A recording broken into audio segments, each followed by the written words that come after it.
ಅಂದ್ರೆ ಇತ್ತೀಚೆಗೆ ಚರ್ಚೆ ಆಗ್ತಾ ಇರತಕ್ಕಂಥದ್ದು, ವಿರೋಧ ಪಕ್ಷದವರು ಕೂಡ ಚರ್ಚೆ ಮಾಡ್ತಕ್ಕಂಥದ್ದು, ಸಿದ್ದರಾಮಯ್ಯ ಹೆಚ್ಚು ಸಾಲ ಮಾಡಿಬಿಟ್ಟಿದ್ದಾರೆ,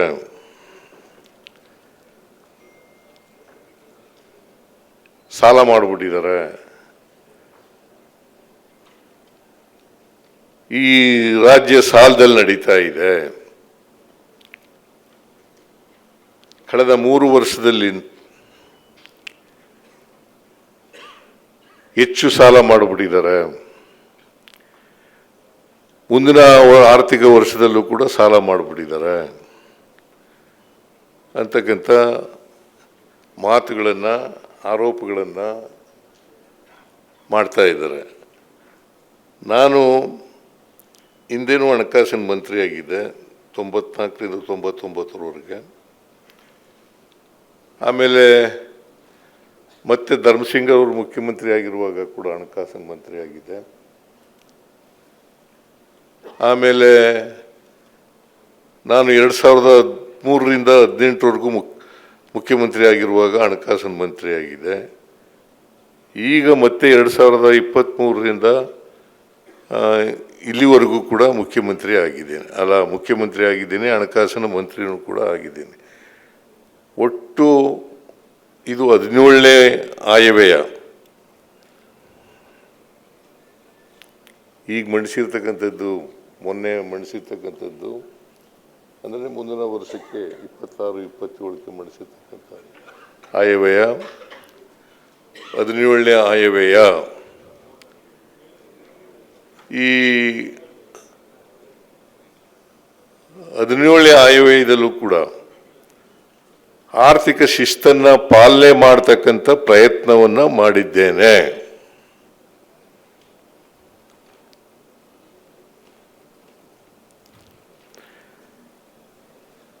ಎರಡು 2018ವರೆಗೆ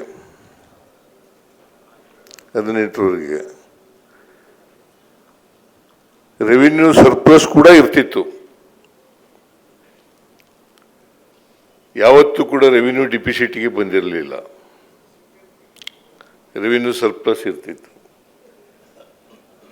ಈಗ ರೆವಿನ್ಯೂ ಡಿಫಿಸಿಟ್ ಇದೆ. ಕಳೆದ ವರ್ಷ ಅಂದರೆ ಈ ವರ್ಷ 25-26 ರೆವಿನ್ಯೂ ಡಿಫಿಸಿಟ್ಟು 19,000 ಕೋಟಿ ಇತ್ತು.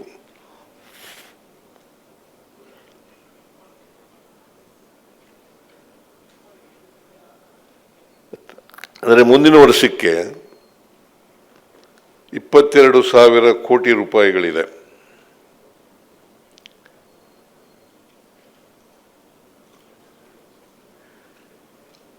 ನಮಗೆ ಕೇಂದ್ರದಿಂದ ಬರಬೇಕಾದಂಥ ಬಾಕಿ ಹಣ ಬಂದಿದ್ದರೆ ಈ ರೆವಿನ್ಯೂ ಡಿಫಿಸಿಟ್ಗಳನ್ನು ಅಳಿಸಾಕಲಿಕ್ಕೆ ಸಾಧ್ಯ ಆಯ್ತಿತ್ತು, ರೆವಿನ್ಯೂ ಸರ್ಪ್ಲಸ್ ಬರಲಿಕ್ಕೆ ಸಾಧ್ಯ ಆಯ್ತಿತ್ತು. ಈಗಾಗಲೇ ನಾನು ಪ್ರಸ್ತಾಪ ಮಾಡದಂತೆ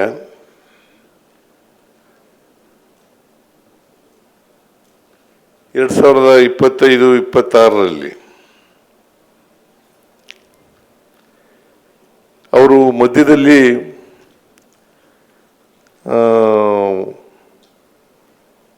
ರ್ಯಾಷನಲೈಸ್ ಮಾಡಿದ್ರು GSTನ.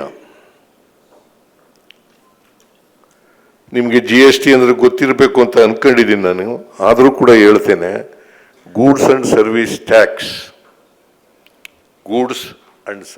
ಟ್ಯಾಕ್ಸ್ ಅಂತ GST ಅಂತ ಕರೀತಾರೆ. ಗೂಡ್ಸ್ ಅಂಡ್ ಸರ್ವಿಸ್ ಟ್ಯಾಕ್ಸ್ ಅದನ್ನು ಇದು 2017ರಲ್ಲಿ ಜಾರಿಗೆ ಬಂತು. 17ಕ್ಕಿಂತ ಮುಂಚಿತವಾಗಿ ನಮ್ಮಲ್ಲಿ ರೆವಿನ್ಯೂ ಗ್ರೋತ್ ಕರ್ನಾಟಕದಲ್ಲಿ 14% ಇತ್ತು, 14% ಗ್ರೋತ್. ಅಷ್ಟು ಗ್ರೋತ್ ಇದ್ದದನ್ನು ಇವರು 22ಕ್ಕೆ ನಿಲ್ಲಿಸ್ಬಿಟ್ರು.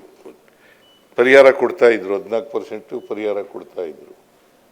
5 ವರ್ಷ ಪರಿಹಾರ ಕೊಟ್ಟರು, 22ರಲ್ಲಿ ನಿಲ್ಲಿಸಿದ್ರು. ಅದು ನಿಲ್ಲಿಸಿದ್ರಿಂದಲೂ ಕೂಡ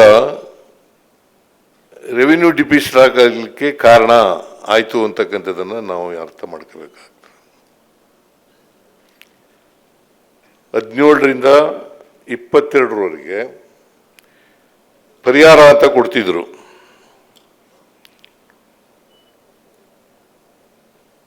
ಈ ಪರಿಹಾರ ಕೊಡ್ತಾ ಇದನ್ನ 22ರಲ್ಲಿ ನಿಲ್ಲಿಸ್ಬಿಟ್ರು.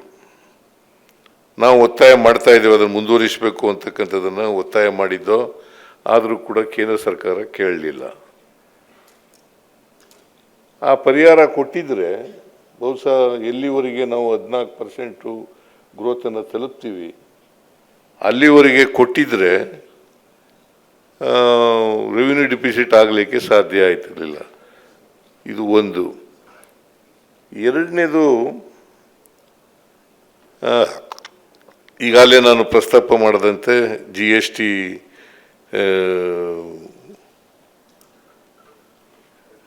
ರ್ಯಾಷನಲೈಸೇಷನ್ ಮಾಡೋದ್ರಿಂದ ಅದು ಕೂಡ ಒಂದು ಆಯಿತು. ಎರಡನೇದು, ನಮಗೆ ಬರಬೇಕಾಗಿದ್ದಂಥ ಹಣ ಅಂದರೆ JJM ಅಂತ ಜಲಜೀವನ್ ಪ್ರೋಗ್ರಾಮ್ಗೆ 50-50 ಕೊಡಬೇಕಾಗಿತ್ತು. ಒಟ್ಟು 69,000 ಕೋಟಿ ಅದರ ಬಜೆಟ್ನ ಕಾಸ್ಟು 69,000 ಕೋಟಿ. ಅವರು ನಮಗೆ ಕೊಟ್ಟಿರ್ತಕ್ಕಂಥ ಹಣ ಇಲ್ಲಿವರೆಗೆ 11,000 ಚಿಲ್ಲರೆ ಕೋಟಿ. 11,000 ಚಿಲ್ಲರೆ ಕೋಟಿ. ನಾವು ಸುಮಾರು 27,000 ಕೋಟಿಗೂ ಹೆಚ್ಚು ಖರ್ಚು ಮಾಡಿದ್ದೀವಿ. 27,000 ಕೋಟಿಗೂ ಹೆಚ್ಚು ಖರ್ಚು ಮಾಡ್ತಿದ್ದೀವಿ. ಅಂದರೆ ಕೇಂದ್ರದ ಪಾಲನ್ನು ಕೂಡ ನಾವೇ ಕೊಟ್ಟಿದ್ದೀವಿ. ಅವರು 19,000 ಕೋಟಿ ಕೊಡಬೇಕಾಗಿತ್ತು, ಆದರೆ 11,000 ಕೋಟಿ ಕೊಟ್ಟಿದ್ದಾರೆ. ಅವ್ರ ಪಾಲನ್ನು ಕೂಡ ನಾವೇ ಕೊಟ್ಟಿದ್ದೀವಿ. ಅದರಿಂದ ಆ ದುಡ್ಡು ಬಂದಿದ್ರೂ ಕೂಡ ನಮಗೆ ಇಷ್ಟೊಂದು ರೆವಿನ್ಯೂ ಡಿಫಿಸಿಟ್ ಆಗಲಿಕ್ಕೆ ಸಾಧ್ಯ ಆಗ್ತಾ ಇರಲಿಲ್ಲ. ಇದನ್ನು ತಮಗೆ ಸ್ಪಷ್ಟಪಡಿಸಲಿಕ್ಕೆ ಬಯಸ್ತಾ ಇದ್ದೇನೆ.